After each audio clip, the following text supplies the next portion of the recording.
Good evening. Welcome to the regular meeting for Pasco City Council on this evening of September 16th, 2019. If you'd like to follow along, we have probably an agenda or two left on the corner desk, or we also, of course, have our agendas as well as a more detailed council packet available through most smartphones on through the city's website. We also televise our meetings on Charter Cable Channel 191 as well as through the city's website as well as Facebook Live, so those are also available for review after the meeting. If you have any cell phones, I'd ask you to mute those so that the meeting is not interrupted, and fire is exempt if you get the call and we know that you're going to call and everything. And if you get a chance to speak with council this evening, to come up here, and if you share your name with us for our record keeping, we'd be thankful. With housekeeping taken care of, I'll ask the clerk to call the roll. Alvarado. Excuse me. Barajas. Present. Maloney. Here. Martinez. Present. Milne. Here. Serrano. Here. And Watkins. Here. Thank you. 7 of us here. If you join us in the Pledge of Allegiance.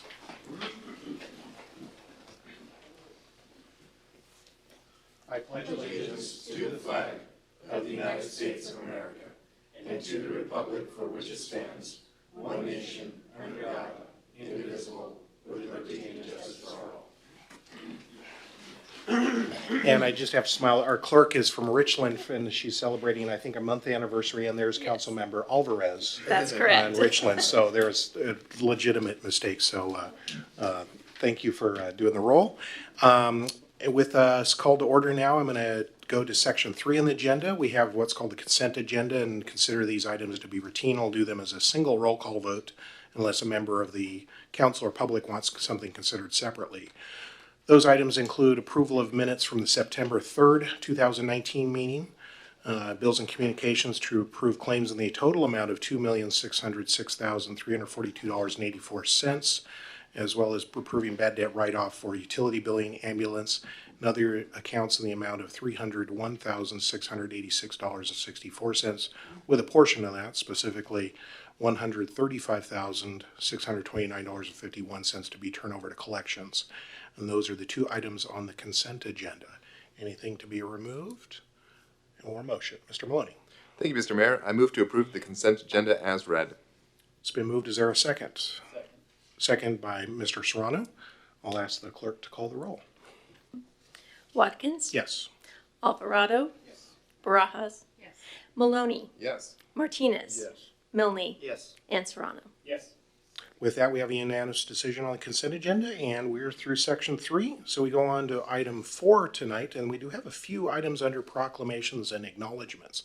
First item is titled CPR Save with Auto Aid Presentation, and I know that Chief Gear and also, I believe, James Hempstead, Battalion Chief from Richland this evening, are going to tell us a very interesting story about advanced training, Tri-Cities collaboration, and individual achievement, and look forward to hearing those details. Chief, good to see you this evening. Thank you. It's good to be here. Although we do, between both agencies, CPR many times a year and have resuscitations with people, we had a pretty interesting experience here a little while ago that really highlights the I don't know, better word, the beauty of and the efficiency of the automatic aid system. And I'll go ahead and read. This was a CPR save on 7/26 at 0558 at the A-Team CrossFit Gym. So on the morning of July 26, an individual at A-Team CrossFit Gym experienced a medical emergency resulting in a cardiac arrest. Pasco and Richland fire units as well as Pasco PD were dispatched to a CPR in progress at A-Team. The closest medic units from Pasco were involved with other calls at the time of the incident at A-Team, so medic units were dispatched from our Pasco, Oregon Street station to east of us, and the Richland station on George Washington Way. We typically send 2 medic units to a CPR in progress. We want to get 6 to 7 people there, so we have enough people to do the work. Although the medics from the closest station on Road 68 were transporting another patient, because of our deployment model, the engine company from the Road 68 station was available and arrived at the scene at 0603, as did a Pasco PD unit who assisted with CPR. All the Pasco fire engine and ladders are equipped with medical equipment, including automatic external defibrillators, and many times are staffed with an advanced medical care level individual, which was the case on this call, an intermediate, not quite a paramedic, but able to do airway and IV therapy. recovery. The engine crew deployed their AED and a shock was recommended. The AED then recommended a second shock, which was implemented. The engine captain, who has the advanced medical training, started an IV on the patient. The first medic unit to arrive was from Richland Station, and they blended in seamlessly with the Pasco engine crew and continued resuscitation efforts.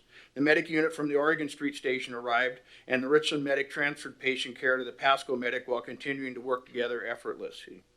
Additional shocks were administered along with advanced life support medications and establishment of the insertion of an airway. After all this effort, including 6 shocks, the patient had a return of spontaneous circulation and was transported by Pasco medics to Cadillac Hospital. So in recognition and cooperation with the City of Richland Fire Department, we're proud to present these certificates and challenge coins to the members of Pasco Fire Department involved in this difficult resuscitation. And Chief Hempstead, I'll let you go ahead and talk about the challenge coins and the certificates a little, since it comes from your... What we do is we're trying to recognize the efforts of our personnel when it comes to cardiac resuscitation. It's an opportunity where we really can make a difference if we focus on providing great service and hopefully reviving our patients so they can have a good quality of life after that experience. This is a great example of the 2 services focusing to produce that outcome. The work that they did is unique on this call because of the outcome. Pasco arrived first. They did what they needed to do. Advanced life support from Richland second. Then Pasco's ambulance showed up. We have different equipment than the Pasco personnel, but they still work seamlessly together, even though they weren't familiar with what resources we have. And actually, one of the pieces of equipment we have is a defibrillator, and that company provides challenge coins for the personnel on those scenes that when you do have cardiac survivability. So based on the survivor and this teamwork here today, or last month, we wanted to present that to the council, in front of council, to the guys, in appreciation for their effort.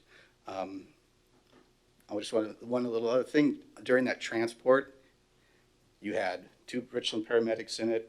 You had a paramedic from Pasco, a driver from Pasco, and a paramedic student. Again, Pasco ambulance, we're not familiar with. Richland equipment in the back, they're not familiar with.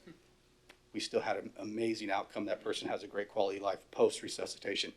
That's the kind of service we strive to do, working together. Both Chief Huntington and Chief Gear, they go beyond our boundaries. They're looking how do we collaboratively use our services for the best of both communities, for the whole Tri-Cities. So with that, I'll read them if you want to present. There's your coins in there, Jim. I see, and there's if you want to give it to the mayor. there is a wall, suitable for framing wall plaque that will be included. And start off, the battalion chief who was working that day was actually an upgrade, is Captain Garrett Jenks. Garrett, if you guys want to come up and get these. Gentlemen on the call, come on.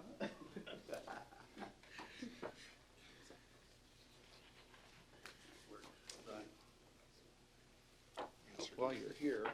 Thank you. Why don't we, while you're here, the other captain who was working that day is sick, so I'll give this to you, Garrett. If you want to, it would be Captain, who was it? I got to look again. Oh, Seth Rohrer, I'm sorry. Was the other captain that was working that day. So if you want to give that to him. Garrett, thank you. Firefighter Michael Hodo.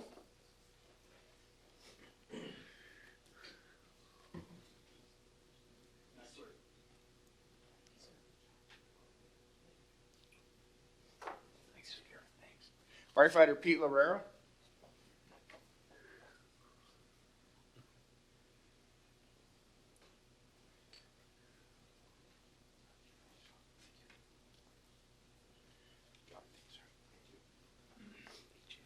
And paramedic Christian Tenney.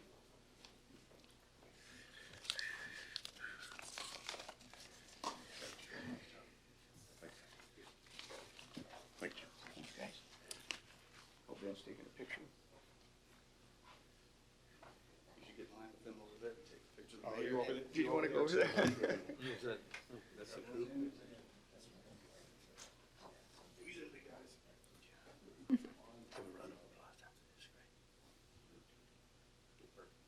everybody's got pictures of me. We're going to get a big round of applause.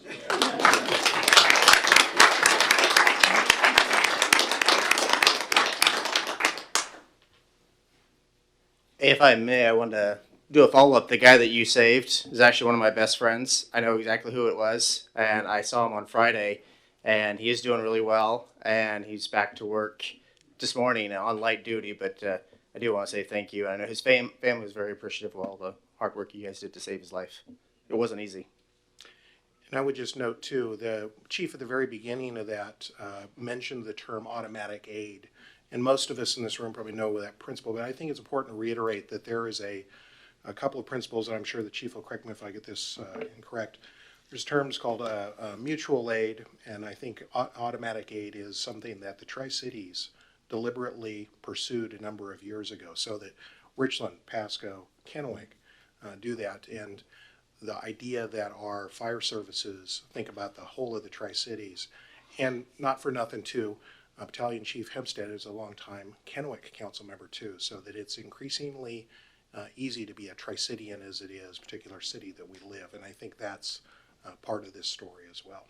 It is, and most people are familiar with the term mutual aid, but mutual aid requires you to really request help after the dispatch and you find that you're overwhelmed, where automatic aid just fills out the dispatch based on what you think you should send to that type of event, regardless of which agencies it dispatches immediately.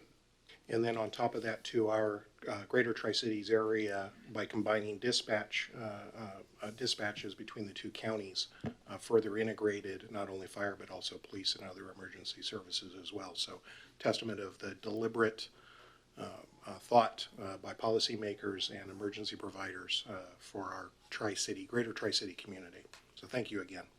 If I may, Mr. Mayor. Mr. Alvarado. Yeah, I'd like to augment this presentation with I believe it was last Wednesday, in my day-to-day workplace, we had a person in our office who was actually going through a major crisis, perhaps mental health or something along those lines. And so I want to lift up the fire department. Not only are they trained to deal with life or death situations where you need to have knowledge and you need to act quickly to save someone's life, but also to be trained so that you can be able to de-escalate a situation, to be able to help someone come to a better state so they could be an understanding. So the gentleman who helped one of my neighbors, his name is Chris Mortensen, and I just wanted to really lift him up. But the rest of the staff, it was like textbook. They all knew that's the connection. And then everyone else just, stood around and did not make a connection because that's the one person. So it was just very, me standing there was just so fascinating to watch them at work, to put the training that they've been getting into play. So I want to lift up the city just in the way that they've invested so much into training in many areas. So just wanted to augment that. Thank you, Mr. Alvarado. With that, we're going to go on to item 4B, and proclamation tonight related to attendance awareness. And I know we have Mr. Paul Klein and Brian Levitt. Paul Klein's from the United Way, and Brian Levitt's from the Pasco School District. And if you want to come on up, gentlemen, we do this each one a little bit differently. We don't obviously do the challenge coins, but I have an actual proclamation to read. And I wanted to ask everybody to consider September 2019 as Attendance Awareness Month.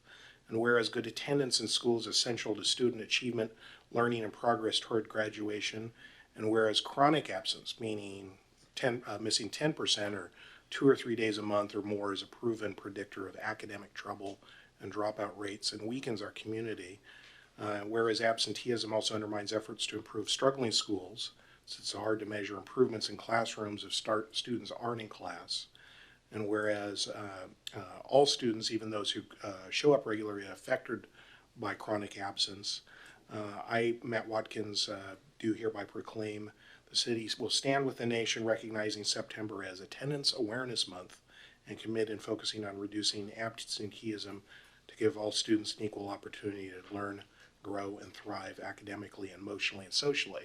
And Mr. Klein and Mr. Levitt, I'm going to come on down and give this to you, and then if you have a couple words for us, we'd love to hear about your efforts to help with that.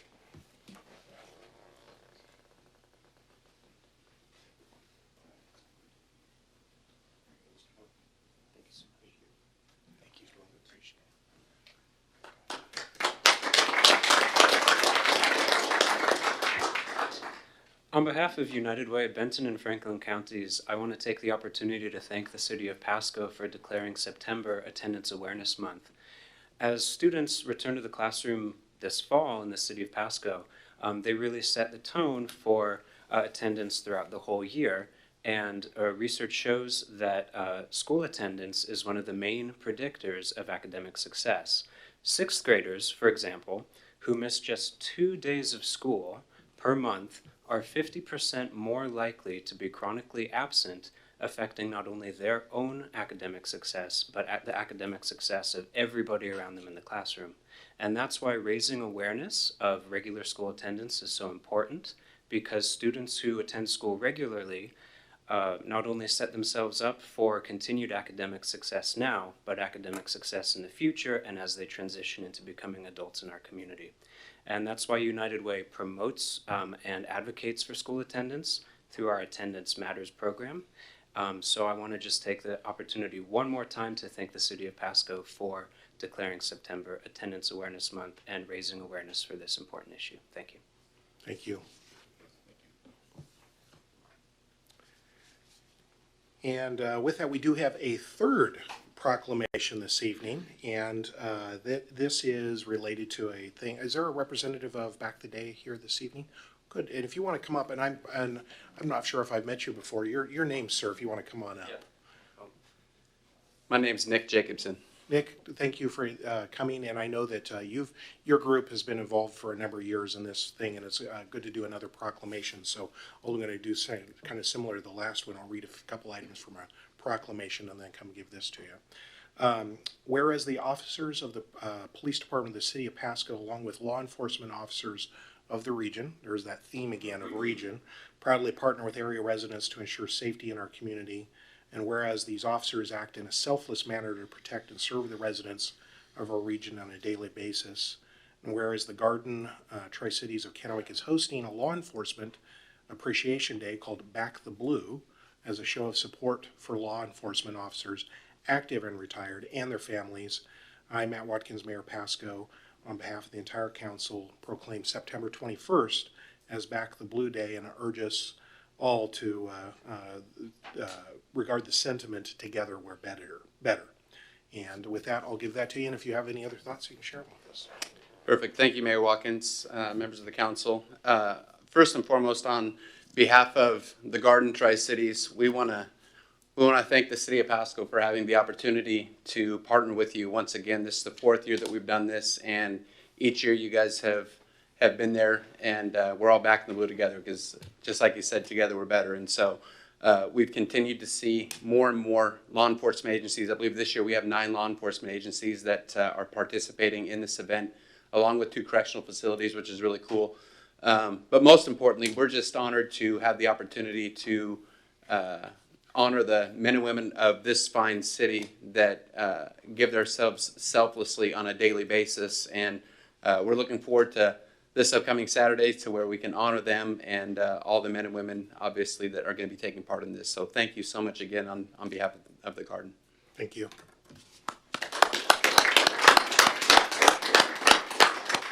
And with the council's indulgence, since this is related to police officers, Assistant Chief Roski has, I think, some timely news about a new officer.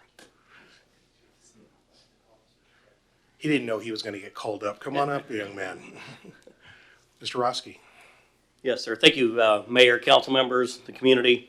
It's my privilege to introduce to you Josh Cochran, our newest and finest peace officer for the City of Pasco. Graduated from the academy just over a week ago, and he's starting his training program, and so we're proud to have him. Josh comes to us with a long line of public service after spending 4 years with the Benton County Correction Center as a corrections officer, and he currently serves in the Army National Guard, where he served the last 12 years. So it's, again, my privilege to just introduce to you Pasco's newest and finest peace officer, Josh Cochran.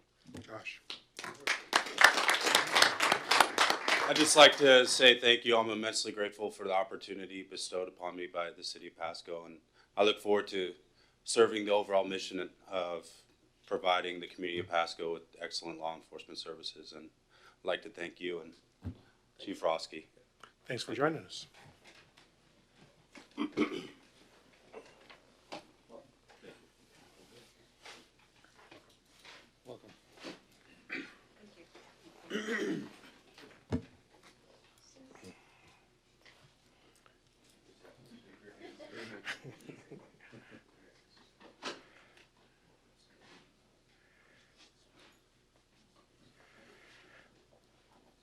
Thanks for council's indulgence for that drop in. It just seemed appropriate to do it on that section.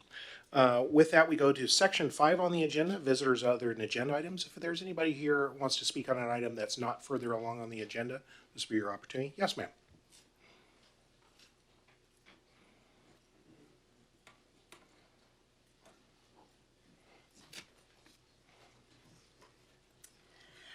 Yes, my name is Abby Corrigan, and I've lived in Pasco for the last 22 years, and I am here today. I've been helping people in the, I'm a homeless advocate in our area, and have been helping people at the Tahitian Hotel and also at the Loyalty Inn. And one of the problems that have been affecting people in those hotels that are being housed by the Benton Franklin Health District, many of them, they aren't able to get housing anywhere else. We have a 1% vacancy rate in our area with a 2 to 3 year wait list on both the Pasco and Kennewick Housing Authority lists. And so what I'm asking, what's happening right now is that there's a, people are, when you're in a motel, after 28 days, you have to vacate for 24 hours, and then you can go back into your room for 28 days. I'm not really sure what the rule is for, but it's affecting people that are very vulnerable in our community that, that have a lot of mental health issues and health issues themselves. And they're having to go out, find a place.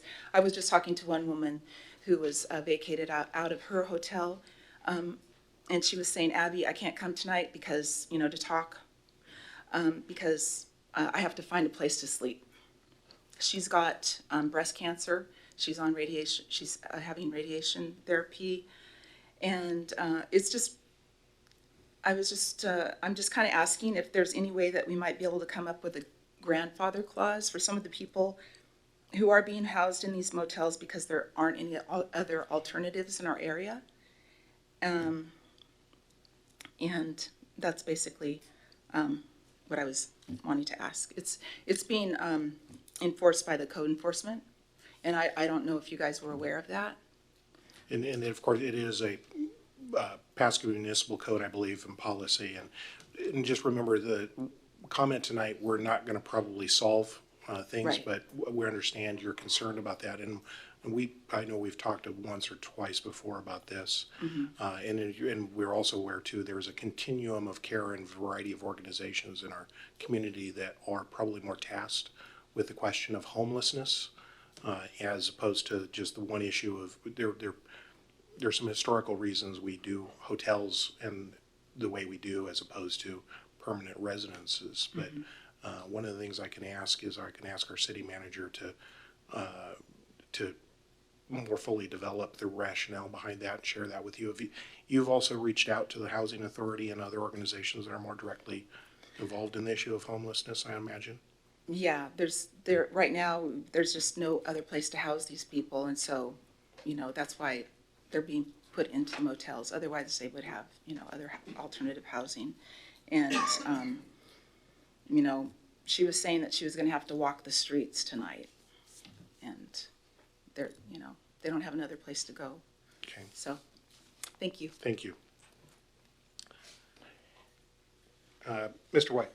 Pardon me, Mayor and Council. The speaker is referring actually to a state law that regards transient housing, and it does have a 28-day limit. Code enforcement does enforce, but there's another issue, another companion issue with the accommodations that were mentioned. There's also habitability issues with those units. They're not intended or set up for long-term use, long-term meaning more than 28 days. I did also want to mention that I think at the next council workshop, staff will be giving council a summary of housing issues in particular, and this will certainly be one of the topics that we're addressing. Well, thank you, Mr. White. That's more timely and helpful, and I think we're all keenly aware and want to be part of what is clearly an issue. As we've talked about before, it's a fairly complex issue. So keep an eye on us on what little bits we are involved with. So thank you, Ms. Corrigan. Anybody else this evening? Hearing none, then we're going to move on to item 6, reports from committees or officers. Anybody attend an event or a meeting that they wish to share? Mr. Mill. Yeah, thank you, Mayor. Yeah, on Wednesday morning, I did attend the 9/11 ceremony held in Kennewick. Very sobering experience. Then on Friday, I met you and with Dave Zabel, and we met up with the Colville Native American tribes and the 12 tribes there, and I thought the meeting was an outstanding meeting. Very well put together. Thought there was a lot of transparency, and also you could tell the tribes are very organized.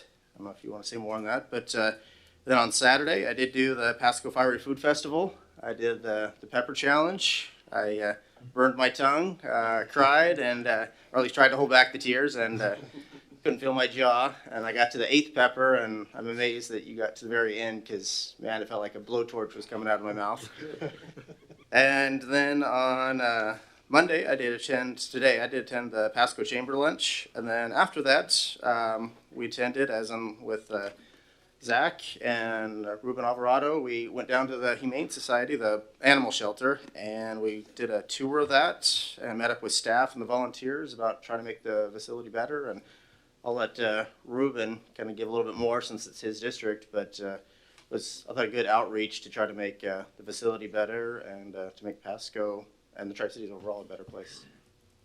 Thank you, Mr. Milne. And two things. One, now that you've been through the Pembroke Gauntlet, if there's anybody else that hasn't, you lend yourself to, you can ask them to be part of it next year and say not it. So congratulations on surviving. Well, thank you. And then two, just to augment to meeting with the Colville tribe. Of course, the Colvilles purchased some land in Pasco, and I think there's a long-term question of they want to open a casino, and what we've been doing is talking with them about the feasibility, and this is a case where they would consult local agencies, and them coming down here initially, and then us going up there Friday, meeting with the business council, and they're asking us to consider adopting essentially a memorandum of understanding what we might have in common, and going through legal counsel review. I think I know that especially after meeting with them Friday, it's something I'll want to recommend to council to engage them.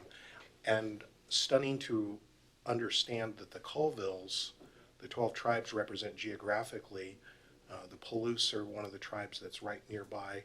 We have about 600 Colville members living in either the Pasco or the Tri-Cities, and that their reach extends up into Canada and is the largest geography, even though the reservation itself is a smaller part but significant part. So they also showed us some fish whoosh operations where they're doing up at Chief Joseph Dam, and just very interesting people, and so look forward to talking with them more. Yeah, that's good. Other reports, Mr. Maloney. So I'll defer over to Mr. Alvarado. Mr. Alvarado. Continue on with the shelter. Yeah, that's really kind of my report for today, was to augment what Councilmember Milne mentioned. Yeah, it was really eye-opening to visit the current dog shelter that we have here in Pasco that serves the whole Tri-Cities. I think I walked away a little sad, and also encouraged that we are finally moving forward. But I mean, if you have not been there, I mean, I think neglected is probably would be a word I would use. Just the disrepair and the just you see the roof caving in some areas. It's in really bad shape, and we're way overdue for this. So I really applaud Mr. Rakai and just the work he's putting into that and bringing people together and really wanting to spread the message to the other jurisdictions of how needed this is. We don't often think of this, but we are serving vulnerable neighbors, I guess, so to speak. So thank you. And Ms. Maloney. Thank you, Mr. Mayor. I just want to speak a little bit more about the Fiery Foods Festival on Saturday. I was not able to attend the Pepper Gauntlet. I had my experience last year, and that was plenty enough for a lifetime. Earlier in the day, they had a number of very cool little events as part of this. The city had a number of booths and pieces of equipment down there that I think the kids really enjoyed. I know I was having at least one conversation with Mr. White, and I think I was drowned out for a solid 10 seconds by a horn being pushed on by a very enthusiastic child, which they appreciated, I think, more than I did. But there's a really cool portion of it where there's a kind of a food truck competition, so to speak, where you had some of the more mobile vendors competing.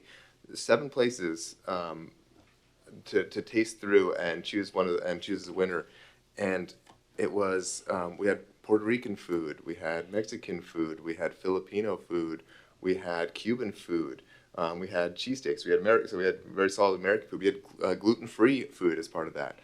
It was fantastic to see the diversity of food options that we have down at the Fiery Foods Festival and within our community.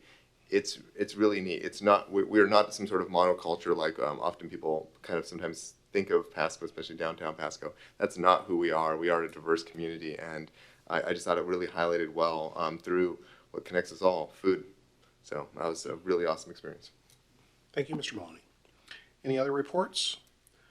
Hearing none, we'll go on to, Section 7, we don't have any hearings and council actions, so we go to 8, Section Ordinances and Resolutions Not Relating to Hearings. And item A is the 2020 to 25 Capital Improvement Plan. We talked about at length, council meeting last week. I'd ask first Ms. Sigdell updates since last week. Very little updates, Mr. Mayor, in terms of actual numbers. So the total amounts remain the same. However, there's been a few changes, mostly regarding Argent Street or Argent Road improvements.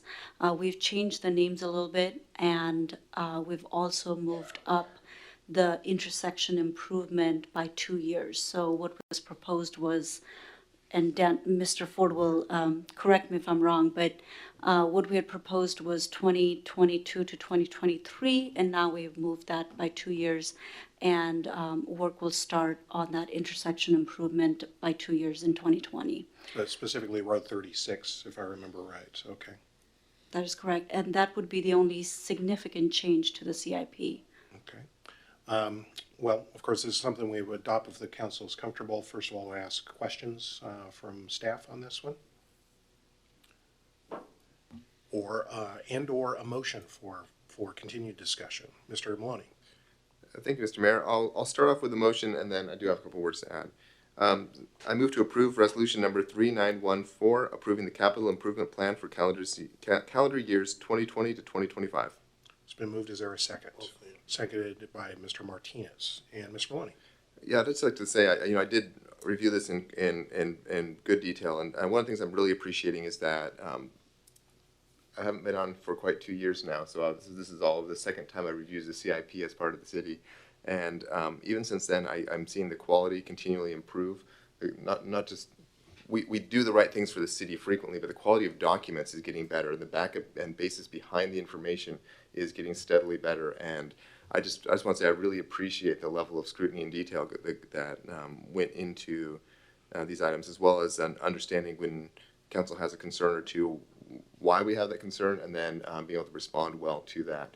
And a lot of times it's simply, certainly on my part, is a lack of understanding as to what exactly the process was that generated this and what exactly the CIP is used for, as opposed to our budget documents and other items.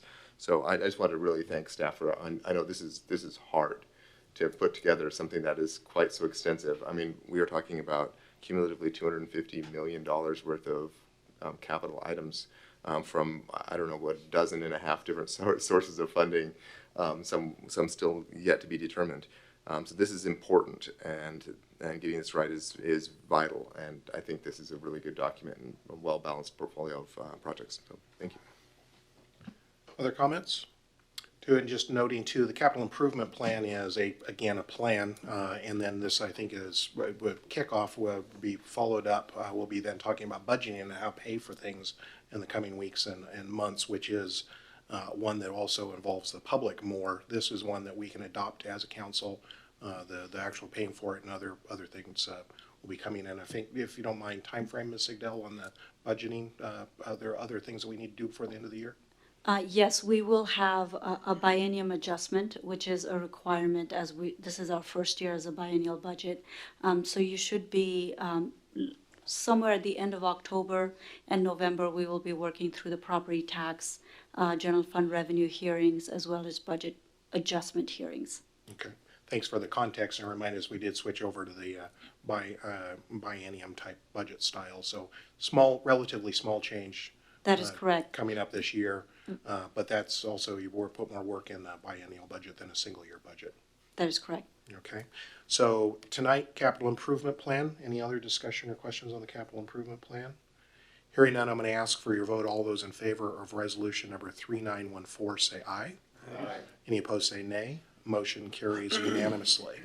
And call that a moderate lift. That's one of the important things councils do each year. And again, Mr. Maloney talking about $250 million over a 6-year period is a significant plan. Next item, related to maximum dwelling heights in R3 and R4 zones, discussed again last week at length. Updates, Mr. White? None, sir, unless council has questions. Okay, questions or a motion? Mr. Maloney? Thank you, Mr. Mayor. I move to adopt ordinance number 4456, increasing the maximum dwelling height permitted in R3 and R4 zoning districts, and further authorize publication by summary only. I'll second. It's been moved and seconded by Mr. Alvarado. Discussion? Hearing none. All those in favor of 4456 say aye. Aye. Any opposed say nay. Motion carries unanimously. With that, we go to section 9, no unfinished business. 10, some new business, and we did talk about it actually a bit last week, related to interlocal agreement between CBC and Port of Pasco, related to Argent, which is a popular theme. Although this one's slightly different than the Road 36 part of it. This is, if I remember right, phase 1, which is now closer to the airport, between CBC and the airport property, if I'm right. Yeah, Your Honor, this is actually for the entire Argent project. It is, okay. In its whole, these are the funding partners, both CBC and the port. Oh, agreement of principle. This isn't the Yes. phase 1 part of it. This is the principle of the whole project. Yes. Got it. Thank you for correcting me. And no significant changes since last week. No changes. Questions or motion? Mr. Maloney? Thank you, Mr. Mayor. I move to approve the interlocal agreement with the Columbia Basin College and Port of Pasco for the Argent Road project, and further authorize the city manager to execute the agreement. It's been moved and seconded by Mr. Martinez. Any discussion on this? Hearing none. All those in favor say aye. Aye. Any opposed say nay. Motion carries unanimously. With that, we are through section 10. We go to 11. Usually, as city manager, Mr. Gear, you or staff have any comments this evening? So a couple items that came up. One, I want to remind you the senior community picnic is this Thursday at the Hampel Center. They, as of this morning, had 750 tickets sold for that, compared to, I think, 250 they said last year. So quite an improvement in attendance. And the other one, Ben Shear, or better known as the face of the Pasco Fire Department, received a $41,000 grant from FEMA for a couple of curriculum programs. One is preschool through second grade curriculum, which they'll be implementing in the schools, and it involves some instructional assistance from firefighters. And the second part is kind of interesting. 2 of the schools are going to do a follow-up on the curriculum with home visits, both early in the year when the curriculum's taught, to see how many people develop home escape plans, and then a follow-up in the spring to see what the status of the smoke alarms are that they installed. How many are still there, how many have batteries in it. So I guess Ben's working on his FEMA thesis right now, paper, so we can congratulate him for that. So those are the 2 items I had. Okay. Thank you, Chief Gear, and acting manager this evening. Miscellaneous discussion by council. I would just note that we do have a contingent headed to Colima, Mexico here at the beginning of October, since they had come and visited us, where some of us are going to go visit them in the interest of ports and cities and school districts, and I'm looking forward to visiting our friends there about the question of whether or not to do sister city status. Again, beginning off October, so we'll hopefully have some positive reports here in the middle of October when we come back from that trip. And I would just note too that I've been thinking about it. So 16 years until about 6 months ago, if you'd asked me how often I have dealt with sovereign nations before, it would have been 0. And in the course of 6 months, we've talked with the Umatillas related to reconveyance. We've been talking about Colima in a country of Mexico, and then the Colvilles, so 3 in the past 6 months. So Pasco is becoming more involved in its world, and it's a wonderful thing. So I just thought that context was kind of interesting. Any other miscellaneous material? Hearing none, is there a need for an executive session? Oh, we like that answer, especially when you're there, Chief Gear. And so we'll go to item 13. We are adjourned. Thank you all for coming.